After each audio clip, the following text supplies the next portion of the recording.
Fala pessoal, tudo bem? Bem-vindos então aqui ao canal Matemática Mais Fácil e a gente hoje vai ter mais um vídeo especial para a galera que vai fazer o Enem, que é só no final do ano, mas a galera não pode esperar para começar a estudar. São muitos conteúdos, é o ensino médio inteiro, cara. São várias matérias, é matemática, física, química, biologia, português, redação, caraca, é muita coisa. E cada ano que passa, o ensino superior tem sido mais disputado. De um ano para o outro, as médias sempre crescem e o aluno fica assim: caramba, mas a nota de corte ano passado foi essa, eu tirei uma nota bem maior esse ano, será que eu passo? Não podemos garantir, certo? Então você não pode esperar para poder estudar para o Enem. Comece agora, tá beleza? O Enem, bom, vamos lá, essa prova ela traz muitos mistérios, né? Mas eu acho que o maior adversário de todos é esse cara aqui, ó. É o tempo. Ele é o maior adversário que você vai ter. Ah, mas como é que eu consigo controlar o meu tempo? Cara, muito exercício. Não tem outra forma de você controlar o seu tempo que não a prática. Faça muito exercício, faça muitos testes, simulados, provas, cara, e encare esses testes, esses simulados como se fosse realmente o Enem. Simule a situação da prova real da coisa. Não fala assim, ah, é aquele sábado à tarde que tem a festinha do Joãozinho de noite, então eu vou fazer a prova rapidinho, vou sair mais cedo para me arrumar. Não, não é isso. Leve a sério. É um ano da sua vida que você vai se dedicar ao máximo para ter todos os outros anos da sua vida mais tranquilos do que aquele cara que está saindo todo final de semana, aquele cara que não está se dedicando integralmente, certo? Então, primeira preocupação que a gente vai ter é o tempo. Outra coisa, a organização. Organização, como assim organização, Michel? Bom, a organização dos seus exercícios. Quando você faz exercício, a folha de exercício parece uma zona quando você termina. Cara, tente ser o mais organizado possível, que o seu tempo naturalmente ele vai ser menor para resolver as questões. Não adianta sair fazendo questões na diagonal, na vertical, na horizontal, virar a folha de cabeça para baixo, porque você só vai demorar mais tempo para se achar, tá legal? Outra coisa, organize os seus estudos. Eu tenho um amigo que é especialista em organização de estudos, organização mental. Eu fiz um convite a ele já já. A gente vai ter conosco aqui no canal uma participação especial dele, tá? Mas organize os seus estudos. Você não precisa só da matemática, você precisa de todas as outras matérias. E você não pode estudar uma semana matemática, uma semana química, na outra física. Porque quando você for estudar matemática de novo, você já deu uma quantidade de matérias gigantesca. Porque seja você estudando online ou você estudando por cursinho presencial, a matéria não para, certo? Então, seja organizado. Outra coisa, seja organizado na sua vida também. Como assim na minha vida? Porque você é um ser humano, você tem que estudar, tá certo? Só que você também tem que ter momentos de relaxamento. Como assim momentos de relaxamento? Você precisa fazer exercícios. Já é comprovado biologicamente que a pessoa que faz exercício ela assimila melhor as matérias nos seus estudos. Ah, então quer dizer que eu preciso ser um halterofilista, né? Ser totalmente fitness? Não, não é isso. Mas você precisa fazer alguma atividade física durante a semana. Isso vai te ajudar nos seus estudos, certo? E não é só relaxar, não. Organize a sua vida em relação à alimentação. Alimentação. Caraca, mas eu tô aqui para pegar dica de Enem e ele tá falando de alimentação, organização. Cara, eu tô falando dos principais coisas que caem no Enem? Sim, mas antes disso a gente tá falando sobre o Enem. Tá beleza? Vamos agora então direto para o que mais interessa para vocês, né? Eu botei aqui o top 10 assuntos de matemática na prova do Enem. Top 10, eu não sei se eu fui infeliz na escolha desse nome, né? Top 10, porque você vai achar que o top 10 é o assunto que cai menos e o top 1 é o assunto que cai mais. Ficou mais ou menos assim, mas não leve isso como uma regra, tá bom? Vamos pensar em 10 temas que ficaram sortidos em relação a toda a prova do Enem. Eu botei aqui, ó, princípio do 80 em 20. O que é 80 em 20? 80% da prova do Enem equivale a 20% de toda a matéria de matemática que você estudou no ano. Caramba, Michel, então você está me dizendo que 80% das coisas que eu estudei não vão cair? Eu não falei isso. Eu falei que o que mais cai é só um pedacinho pequenininho do que você estuda. Vou te dar um exemplo. Quando você estuda triângulos, o professor ele dá tudo sobre triângulos. Tudo. Todas as propriedades, todas as coisas, os macetes, todas as fórmulas, tudo que você pode usar de triângulo, o professor fala. Mas será que isso é o que mais cai de triângulo no Enem? Não. Aí você está pensando aí agora, poxa, mas por que o professor dá isso tudo se isso tudo não cai? Eu não falei que não cai, mas o que mais cai são as coisas mais simples de triângulo. Agora, o cara pode com certeza pedir alguma coisa bem cabeluda de triângulo. E se o seu professor não tiver dado, aí sim você vai cair em cima do seu cursinho e dizer que a culpa de você não ter acertado a questão foi do teu professor que não deu a matéria. Tá? Então, se a matéria está no edital, os professores têm que dar essa matéria? Sim. Mas você vai focar nas coisas mais simples. Ah, eu não estou entendendo esse problema aqui de triângulo. Nossa, ele é muito difícil. Aí o seu professor fala para você que ele realmente é um problema difícil. Você vai esquentar sua cabeça com ele? Não, não vai. Você tem que esquentar sua cabeça com os tópicos mais simples. Beleza? Primeira coisa que eu vou falar são as funções. Aí você fala, caramba, tem milhares de funções. Você vai focar nas coisas mais simples. Lembra que eu te falei? Gráficos. Cara, você tem que saber interpretar o gráfico de uma função e saber quando esse gráfico representa ou não o gráfico de uma função. Eu vou te dar um exemplo aqui, ó. Ó, isso aqui era para ser uma linha vertical, eu vou apagar porque ficou feião.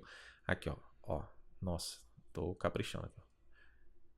Vamos considerar que isso aqui é um eixo Y, a linha vertical. Isso aqui é um eixo horizontal X, beleza? Se for um desses dois aqui, é óbvio que é um gráfico de função. Mas se o seu gráfico for assim, ó. Tá vendo? Será que isso é um gráfico de função? Não. Por que não? Porque quando a gente traça linhas verticais, elas só podem tocar no nosso gráfico em um ponto, certo? Um ponto apenas. Quando eu traço uma linha vertical aqui, ó, ele corta o meu gráfico em 3 pontos diferentes. Aí eu digo para você que isso daqui não é uma função, certo? Então você precisa saber identificar quando o gráfico é de uma função e quando não é. Você precisa, então a gente já falou disso, você precisa saber qual é o comportamento de uma função de acordo com o gráfico. Se ela é crescente, se ela é decrescente, se ela tem, vamos pegar esse exemplo que eu botei aqui, ó, olha só, se ela tem um ponto mínimo ou um ponto máximo, você precisa saber interpretar essas coisas, tá legal? As funções mais importantes para você focar. Funções afim, que é do primeiro grau, e função quadrática, que é a função do segundo grau, certo? Suas principais características. Como assim, Michel, as principais características? Você precisa saber calcular suas raízes, saber quando você olha para uma fórmula de função afim, de função quadrática, quando ela é crescente, quando ela é decrescente, certo? Você precisa saber essas coisas. Tá legal? Ah, mas tem uns problemas de função quadrática que são muito cabeludos. É um problema de máximos e mínimos, que aí junta interpretação e tal. Bom, você precisa saber disso. Você precisa saber o conteúdo inteiro do ensino médio, né? Mas, se você quer focar em alguma coisa, aquilo que você não pode deixar de saber são as principais características das funções. Cálculo de raízes, comportamento se é crescente, decrescente ou constante, certo? Aí eu botei aqui, ó, em 2016 caíram 4 questões envolvendo esses dois assuntos, né? Função afim, quadrática e gráfico dessas funções. 2017, 2 questões. 2018, uma questão, né? Não é questões não, burrinho, né? Uma questão, certo? Vamos para um próximo tópico, ó. Probabilidade. O que eu devo focar em probabilidade? Michel, eu não sei nada de probabilidade. Mentira, sabe sim, tá? É porque antes de probabilidade, você dá análise combinatória. Aí você fica muito preocupado porque a análise combinatória é muito difícil. Aí você vai para um tema que é bem fácil, que é a probabilidade. Aí você fica com medo, porque probabilidade usa algumas coisas de análise combinatória. Mas relaxa, não é tão difícil assim, certo? Ao que eu devo focar? A probabilidade de um evento acontecer e a probabilidade do evento não acontecer. Cara, vamos lá. Vamos pegar esses dois aqui e eu vou te explicar. Se eu falo para você que a probabilidade de que amanhã chova é de 20%, qual é a probabilidade de que amanhã não chova? É de 80%, certo? Você precisa ter a noção de que uma probabilidade ela tem sempre um total de 100%. Não interessa se você vai morrer hoje ou se você vai morrer amanhã. Amanhã vai ser o dia da semana para você e para todo mundo, independente de se você estiver aqui nesse mundo ou não, certo? Se amanhã tem a probabilidade de 20% de chover, de não chover é 80%. Nunca uma probabilidade passará de 100%. Legal? Outra coisa importante de probabilidade: 100% é a mesma coisa que 1. Certo? Porque esse símbolo de porcento é a mesma coisa que o sobre 100. Tá legal? Outra coisa importante em probabilidade que confunde bastante: a diferença entre o e o ou. O e é um princípio multiplicativo. O ou é um princípio aditivo. Então, quando eu falo que a probabilidade disso e daquilo, eu multiplico as probabilidades. Quando eu falo que a probabilidade disso ou daquilo, eu somo as probabilidades. Tá legal? Outra coisa, prestar atenção se o enunciado exige ordenação. Como assim ordenação? Eu vou jogar 5 moedas para cima e eu quero saber a probabilidade de sair uma cara e uma coroa. Bom, eu não botei ordenação nenhuma aí, concorda comigo? Agora, se eu falasse assim, eu joguei 5 moedas, qual a probabilidade da primeira dar cara e a segunda dar coroa? Aí eu botei uma ordem, tá vendo? Os problemas serão diferentes, o cálculo é diferente. É isso que torna a probabilidade um tema difícil. É a interpretação do texto, é a interpretação do enunciado da questão que torna a probabilidade na sua cabeça difícil. Tá legal? Então aqui, ó, 2016, uma questão de probabilidade, 2017, 3, arrebentaram, 2018, 4, irmão. Muita coisa de probabilidade. Está aumentando a exigência de probabilidade nas provas do Enem. Correto? Vamos ver mais um tema. Médias. O que eu devo focar em médias, né? Michel, olha só, média faz parte de estatística. Concordo plenamente com você, cara. Mas média cai mais do que a área de estatística, porque a média está incluída em vários outros assuntos, certo? Então, média é tratado pelo Enem como um tema à parte da estatística, mesmo sendo ensinado dentro da estatística. O que eu devo focar para aprender sobre média, para conseguir fazer os exercícios do Enem sobre média? Eu preciso saber o que é uma média aritmética simples, o que é uma média aritmética ponderada, e eu preciso saber a diferença entre as duas, certo? Ponderada é quando você tem elementos repetidos e você aglomera esses caras. E aqui é quando você soma tudo sem aglomerar. Como assim sem aglomerar? Eu vou te dar um exemplo. Joãozinho tirou 4 numa prova de matemática, 6 na outra prova, 6 na outra prova, 6 na outra prova. Qual é a média de Joãozinho? Uma média aritmética simples seria pegar todas essas notas e dividir pela quantidade de notas que você está somando, certo? Isso é a média aritmética simples. A ponderada seria você pegar esse 6 e verificar que ele aparece 3 vezes. Aí você coloca aqui, ó, 3 vezes o 6. E você divide pelo mesmo 4, porque você não deixou de ter 4 avaliações, certo? O valor das duas é igual. Vai dar a mesma coisa. Só que a ponderada você aglomera e a simples você não aglomera.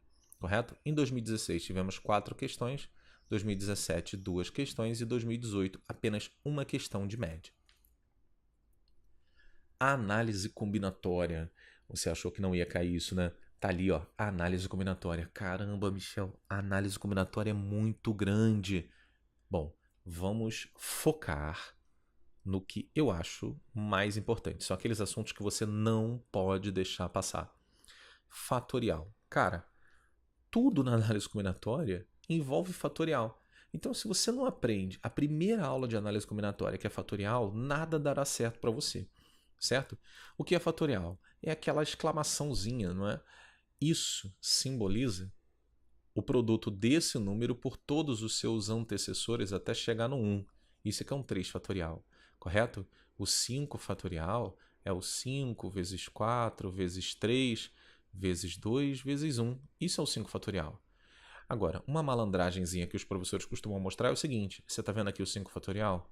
O que é isso aqui? Isso aqui é o de cima, não é? Não é o 3 fatorial.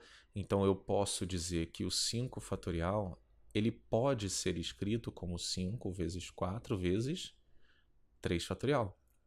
Certo? Princípio fundamental da contagem. Cara, é contagem por quê? Porque você pode contar, irmão. Você pega e faz a conta na mão aí, ó, soma 1 mais 1 mais 1 mais 1 mais 1 várias vezes. Por exemplo, 5 fatorial é 120. Você pode contar 1 mais 1 mais 1 mais 1 até chegar a 120. Você vai levar 27 minutos para resolver uma questão, mas você vai resolver. Agora, o princípio fundamental da contagem ensina para a gente a multiplicar o total de possibilidades que a gente tem em diversas áreas. Aí a gente acaba chegando ao 120 de uma maneira bem mais fácil, certo? Também é o iniciozinho da análise combinatória. Fácil, a parte fácil. Agora, entender que arranjo é igual ao princípio fundamental da contagem. Cara, sabe aquela formulinha que tem assim, ó? Arranjo de n em p, aí aqui vai ser n fatorial sobre n menos p. Lembra disso aqui? Cara, isso é uma formulinha que você não precisa usar. Por quê? Porque toda vez que você pensa em um arranjo, que você analisa o problema e decide calcular um arranjo, nada mais é do que um princípio fundamental da contagem. Uma outra aula que a gente estiver explicando sobre análise combinatória, eu vou mostrar essa igualdade e dizer que a gente não precisa saber dessa fórmula, certo? Então, aqui, ó, arranjo, já falamos disso. Combinação é o cálculo do tanto faz. Como assim tanto faz? Vamos lá. Eu e você vamos ao teatro. Aí os nossos 2 ingressos caem no chão. Aí a gente agacha e cada um pega um ingresso do chão. Se eu estava sentado na poltrona A e você na poltrona B, na hora que os ingressos caíram no chão, se eu pegar a poltrona B e você a poltrona a gente vai estar no teatro lá, tanto faz? Não, a gente vai estar sentado em lugares diferentes. Por exemplo, você tem 1,5 m, eu tenho 2 metros de altura. Eu prefiro sentar no corredor. Você prefere sentar num lugar que não é no corredor. Se a gente trocar de lugar, a gente vai se sentir diferente. Então, nesse caso, não existe um tanto faz. Agora vamos botar uma outra situação. Eu e você vamos juntos ao Rock in Rio. Nossos 2 ingressos caem no chão. Aí a gente vai para o mesmo dia, tá? Os 2 ingressos caem no chão. Quando a gente agacha para pegar os ingressos, não interessa se a gente trocou de ingresso ou não, porque tanto faz. A gente vai estar lá dentro do Rock in Rio sem nenhuma diferença diante de trocarmos os ingressos. Por quê? No Rock in Rio não tem lugar marcado, correto? Tanto faz. Então, quando for um tanto faz, é o cálculo de combinação que você vai fazer. Em 2016 foram 2 questões sobre esse assunto. 2017, 4 questões. 2018, apenas uma questão. Beleza? 6. Razão e proporção. Primeiro de tudo, razão é sinônimo de fração. Correto? É quando você relaciona objetos ou medidas que são diferentes e coloca uma sobre a outra e descobre que existe uma proporção entre elas. Existe uma constante de proporcionalidade entre elas. Por exemplo, um é o dobro do outro. A constante de proporcionalidade é 2. Um é 1/3 do outro. A constante é 1 sobre 3. Nesse tema você vai usar bastante a regra de 3, certo? Para relacionar objetos ou medidas que são diferentes, porém proporcionais. Calcular a proporcionalidade ou a razão entre eles é o que eu acabei de falar. Se um é o dobro do outro, a razão entre eles é 2. 1 para 2, 2 para 1, não é? Escala. Escala nada mais é do que uma proporção. Vou te dar um exemplo aqui. Ó. Um mapa está desenhado na escala 1 para 200 mil. Você sabe o que significa esse sinal aqui? Lá antigamente, quando você estudava, lá na escolinha, você aprendeu com a tia que esse sinal equivalia à divisão. Porém, você poderia escrevê-lo sem o tracinho no meio. É esse sinal que você usa nas escalas. Então, vem cá. Isso é a mesma coisa que tivesse escrito assim, ó. 1 sobre 200 mil. Então isso é uma razão, não é? Se você colocar aqui outra medida, eu tenho uma proporção, que é uma equivalência de frações. Então a escala nada mais é do que um probleminha de razão e proporção, correto? Em 2016 foram 6 questões, 2017 5 questões, 2018 6 questões sobre esse assunto. 5. Geometria plana. O que eu devo me importar mais com a geometria plana, Michel? As principais características dos triângulos e quadriláteros. Caramba, mas só isso daqui é um bimestre estudando. De novo, lá no início do vídeo eu falei. Será que você tem que estudar assim tudo profundamente de triângulos? A gente está falando sobre foco. Esse foco aqui não entenda, mais uma vez, não entenda como eu não preciso estudar o resto. Não é isso. Isso que eu estou falando aqui é o que não pode passar em branco. Você não pode ir para casa tendo essa dúvida. Se for para casa com essa dúvida, tem que tirar. Pela internet, na monitoria, tem que tirar a dúvida. Como assim principais características dos triângulos e quadriláteros, Michel? Você precisa, por exemplo, saber que a altura de um triângulo equilátero é L raiz de 3 sobre 2. Você precisa saber que a diagonal do quadrado é L raiz de 2. Essas coisinhas bobas você precisa saber. Principais características dos círculos.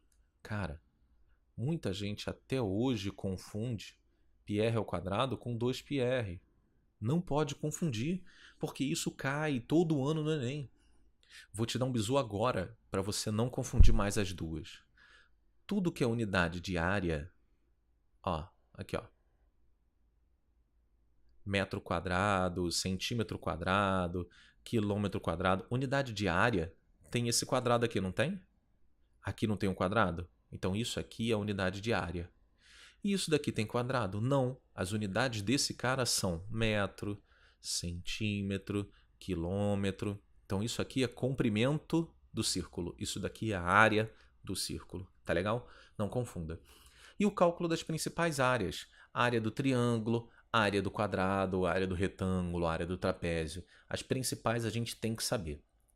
2016 foram 4 questões, 2017 7 questões e 2018 3 questões sobre esse assunto.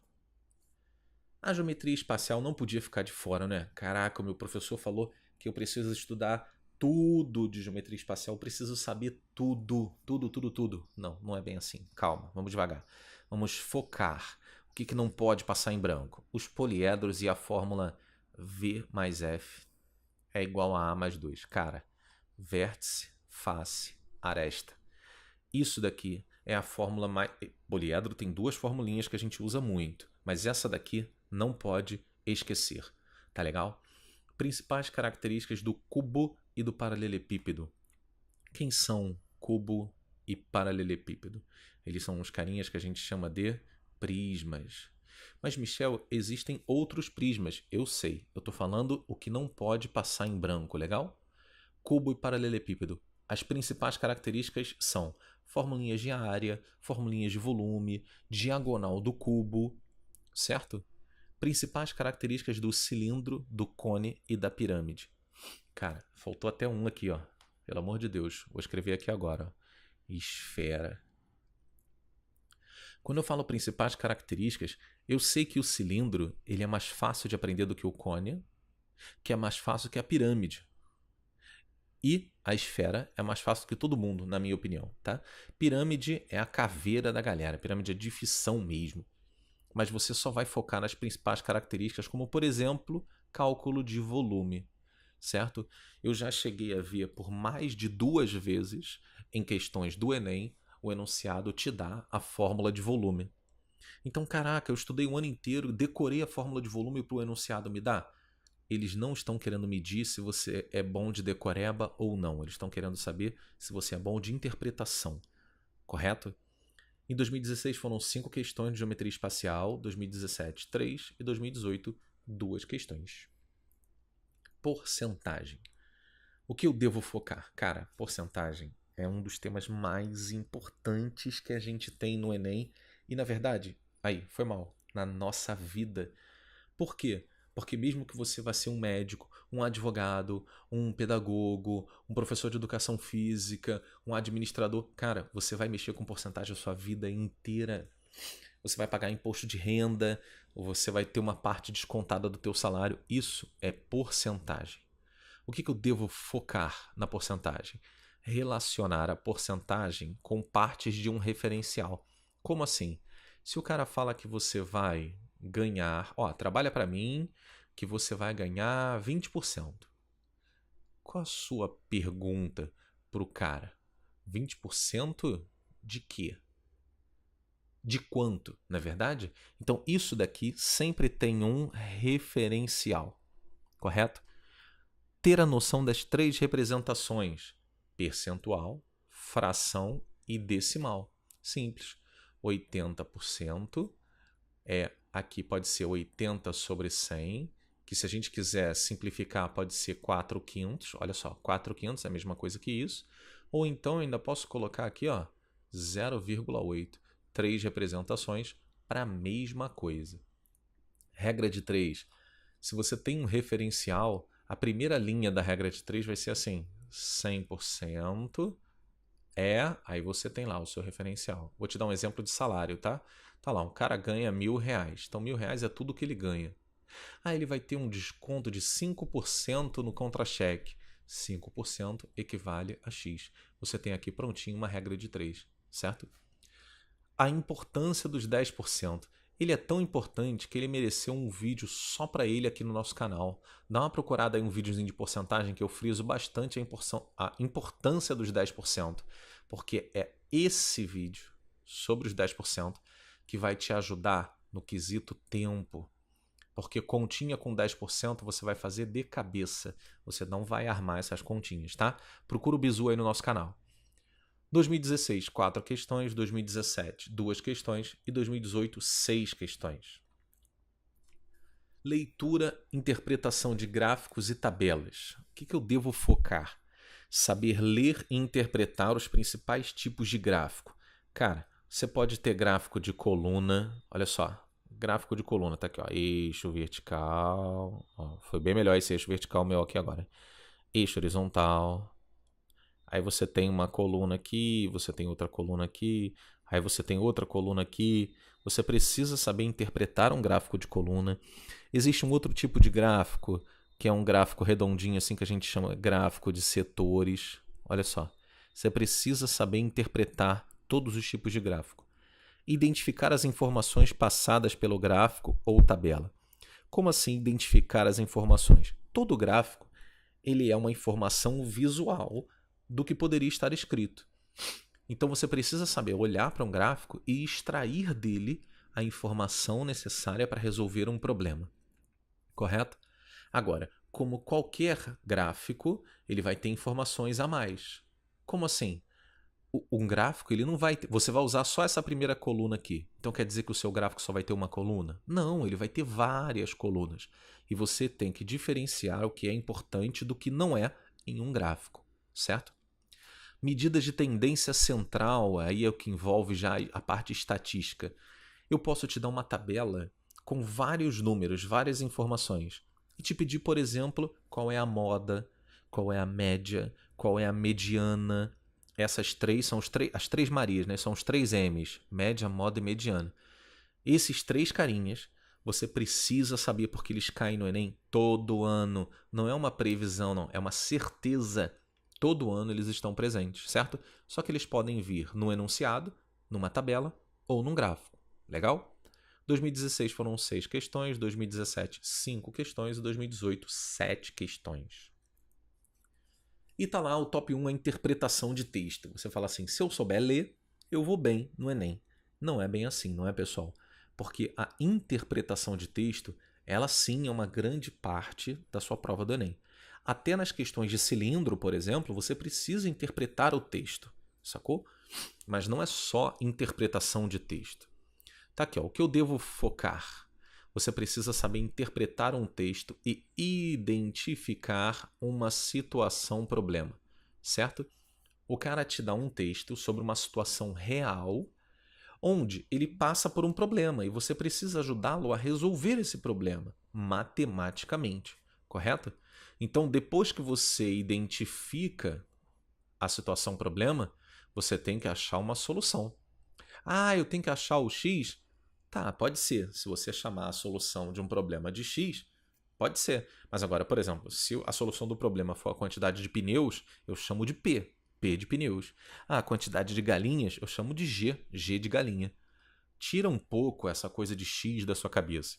Pensa que o que você quer calcular é a letra inicial da grandeza que você quer calcular, tá bom? Fica mais fácil para você se achar. Nessa parte de interpretação de texto, você vai usar muita regra de 3. Cara, muita mesmo. Unidades de medida é aqui que o povo se dana. Por quê? Você precisa saber trocar, por exemplo, de centímetro quadrado para metro quadrado. Você precisa saber trocar de litro para hectômetro cúbico. Tem gente que não sabe nem que existe hectômetro cúbico. Ah, mas aqui não está cúbico. Então, você precisa saber que 1 litro equivale a 1 decímetro cúbico. Você precisa saber que 1 centímetro cúbico equivale a 1 ml. Você precisa saber essas coisinhas, correto? Isso tudo está em unidades de medida. Muitas questões em 2016, 2017 e 2018. Isso sim eu posso dizer que é a maior parte da prova do Enem. Correto? Ainda mais que unidades de medida, por exemplo, pode estar dentro de um problema de geometria espacial, pode estar dentro de um problema de geometria plana. Correto? Interpretar um texto, identificar uma situação, problema, pode sim estar dentro de um problema de probabilidade. Correto? Por isso que tem muitas questões disso. Tudo bem, pessoal? Michel, você não falou de alguns assuntos que são importantes, não é? Logaritmo, MMC, MDC, geometria analítica, juros, trigonometria e equações. Vem cá um instantinho. Geometria analítica.